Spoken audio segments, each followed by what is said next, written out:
Special Agent Vlad TV. After this interview, don't arrest me. Special Agent Vlad TV.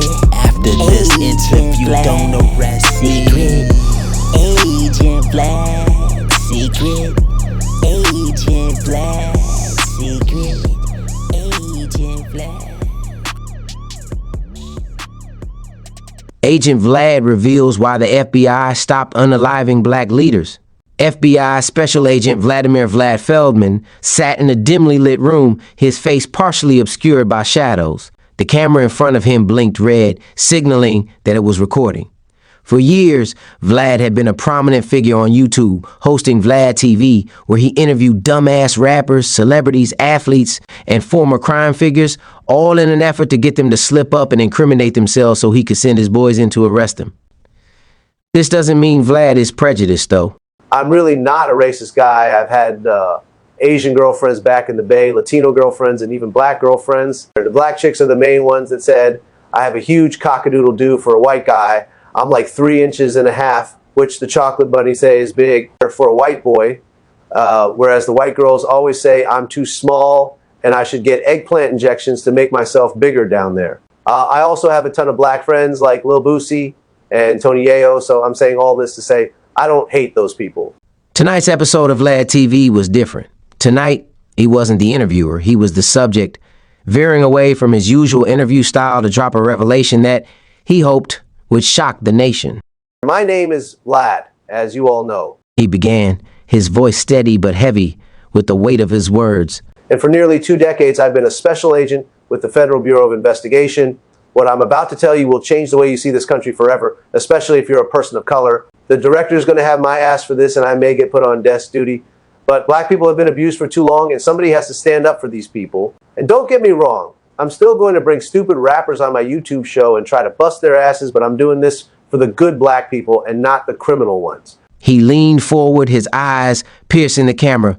Everything I'm about to reveal comes from a G14 classified FBI document held in a vault in the basement of the J. Edgar Hoover building. The FBI didn't stop killing black leaders because they had a moral awakening. They stopped killing them because they didn't need to anymore. They devised a greater plan, one that would affect black generations for ages to come.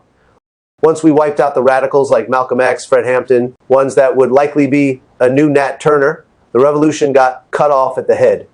We decided, why waste a bullet when you can just kill a movement before it catches momentum? By the 1970s, we swapped out black power for black excellence. And we did it all under the guise of progress.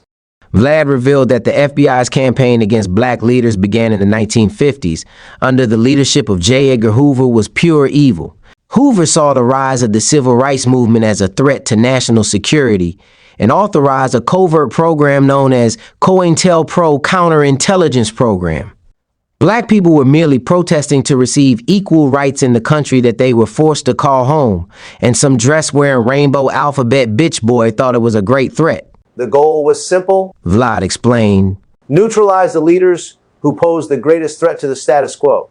Martin Luther King Jr., Malcolm X, Medgar Evers, Fred Hampton, and so on. They were all targeted because they had the power to unite and mobilize black Americans. Vlad detailed the FBI's involvement in the assassinations of these leaders, citing declassified documents and first-hand accounts from former agents. Martin Luther King Jr. was a peaceful black leader, so when the government set up what they set up for him to be taken out, it was just fucked up. MLK was a big target.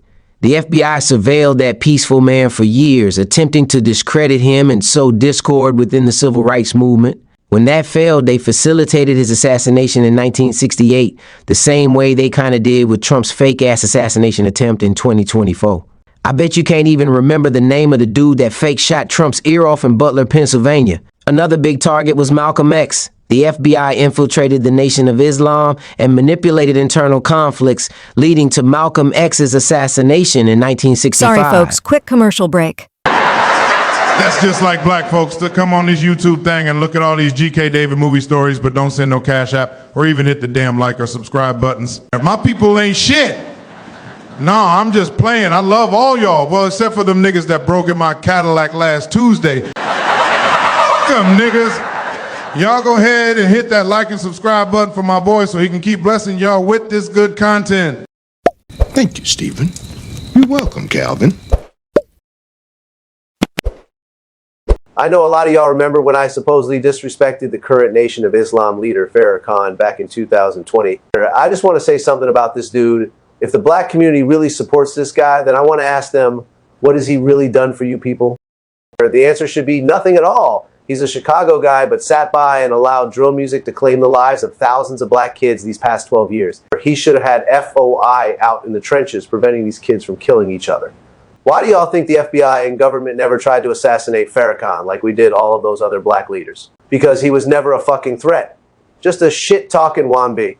Another one of the real black leaders, Fred Hampton, made my beloved FBI orchestrate a raid on his apartment in 1969, resulting in his death. This dude definitely would have turned the revolution into a problem for us white guys, so he had to be stopped at all costs. The feds, back then, illegally slaughtered him. He was asleep in his bed when the raid occurred. These weren't random acts of violence, Vlad said. They were calculated moves to dismantle the Black Power movement. By the 80s, the FBI realized that outright assassinations were becoming too risky.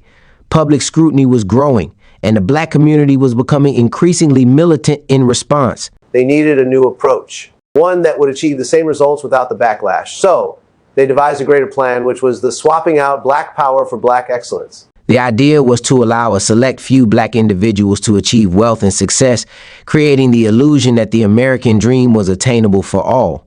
Meanwhile, systemic oppression would continue under a different guise.